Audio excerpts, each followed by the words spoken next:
The Pardoner's Tale. Greed is the root of all evil. My story begins at a bar where three friends drink cheap gin and party hard all weekend.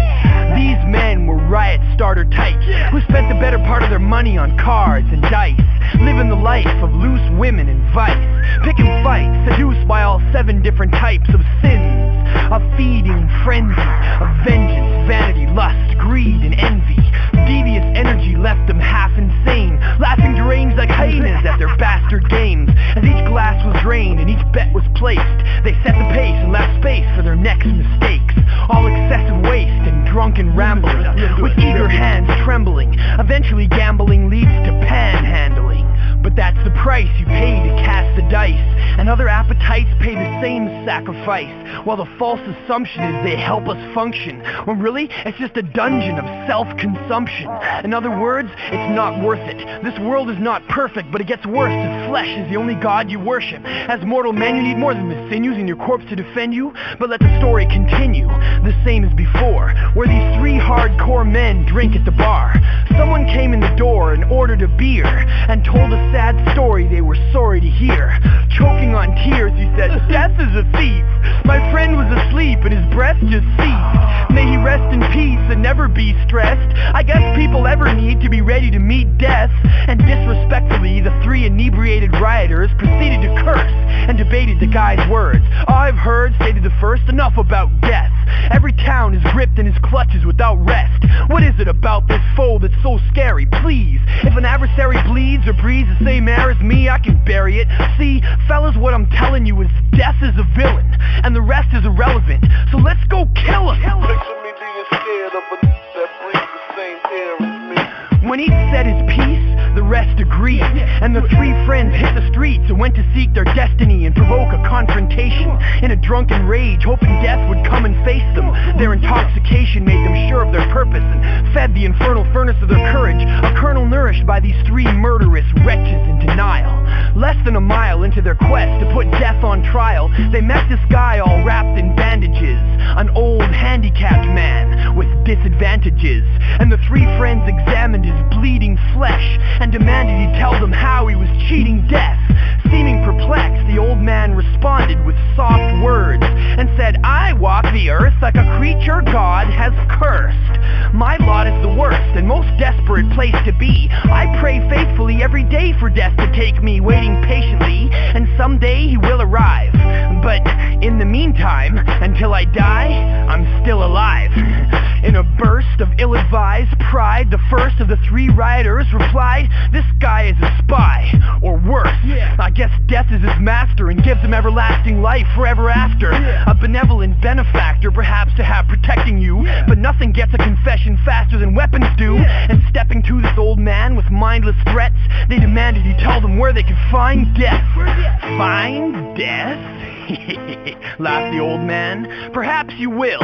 He lives under that tree, on that grassy hill, ready to kill with their jagged-edged daggers drawn." The 3 aggravated braggarts staggered up the lawn, and without dragging on, while the story is told, beneath the tree, they found a bag filled with glorious gold.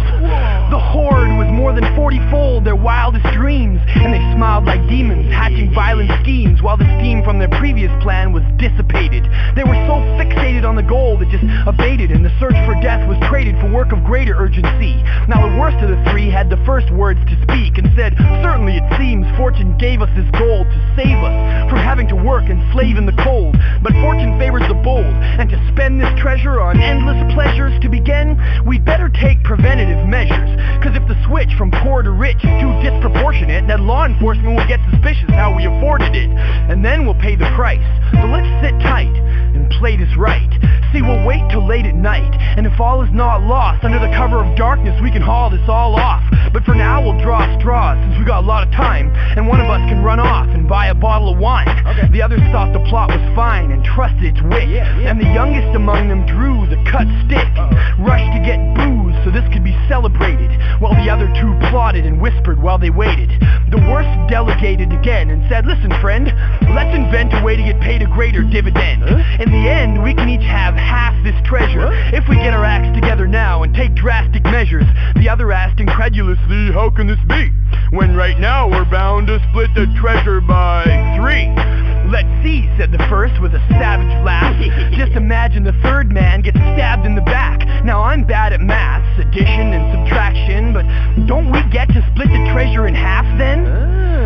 You distract him when he comes back with the wine, and I'll make sure our young friend gets stabbed in the spine. The first attack is mine, then you back me up, just slash his gut and add the last cut to our friend's bad luck. And because of his greed, the other agreed to this covetous deed. By the trunk of this tree they waited to pounce, while the youngest of the 3 made his way into town, weighted down by the thought of a whole lot of gold, which inaudibly caught a hold of him and gnawed at his soul. He wanted it so bad he could taste it. Any part of it shared was like a part of it wasted, and he harbored a hatred in his heart and decided never to let this precious treasure get divided. And guided by the shine of carnal greed, he went to buy the wine and then to the pharmacy, and sounding harmless he asked for this black ointment that he'd seen used in the past as a rat poison, meaning to trap his boys into drinking tainted wine, while at the same time thinking, the game is mine. Another famous line that became his last words, cause when he got back, the others acted first and stabbed him mercilessly with vicious blows. And since the kid was quick to give up the ghost, they proposed a victory toast to the crime, and both enjoyed a glass of the poison wine, and collapsed, going blind in a fit of convulsions, which halted their pulses and ultimately resulted in their spirits expulsion. And because of their greed, they did indeed find death under the tree. They did indeed find death.